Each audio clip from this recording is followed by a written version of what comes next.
உசிலம்பட்டி அருகே நெல் கொள்முதல் நிலையம் அமைப்பதில் ஏற்பட்ட குளறுபடியால் அறுவடை செய்த நெல்லை கொள்முதல் செய்ய அதிகாரிகள் மறுப்பதாக விவசாயிகள் குற்றம் சாட்டுகின்றனர்.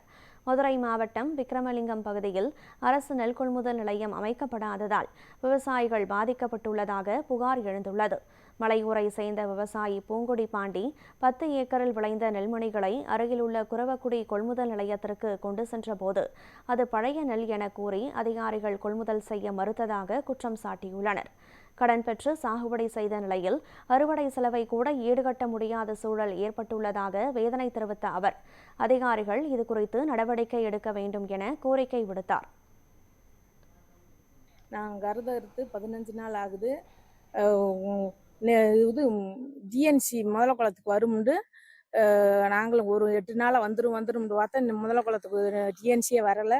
குறவக்குடிக்கு நல்லா கொண்டு வந்து கொட்டி சிட்டா அடங்கல் எல்லாம் கொண்டு வந்து இங்கே கொடுத்த குறவக்குடி கொடுத்துட்டு கடைசியில் நெல்லை போடுங்கண்டா, இது நெல் பழைய நெல் நாங்கள் போட மாட்டோம்ட்டாக. விஓ சார் வந்து நேரடியாக பார்த்து நெல்லை அடங்கல் சிட்டாடங்கல் எல்லாமே கொடுத்தாங்க. ஆனால் பழைய நெல்லுன்றாங்க. நான் எதனால பழைய நெல்லுன்றாங்கன்னு தெரியல. அடுத்து 15 நாள் ஆகுது, ஆனால் பழைய நெல் நாங்கள் போட மாட்டோம்னு அலக்கல் பண்ணிக்கே இருக்காங்க. நாங்கள் கருதறுப்பு பண்ணிக்காரன் டெய்லி காசு கட்டு வந்துடுறேன்.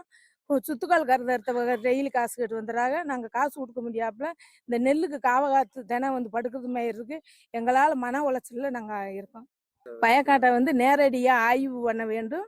நேரடியாக வந்து விஓ, தாசில்தார், மாவட்ட ஆட்சித் தலைவர் எல்லாம் வந்து வயக்காட்டை நேரடியாக ஆய்வு பண்ணி என் நெல்லை போடும்படி கேட்டுக்கொள்கிறேன்.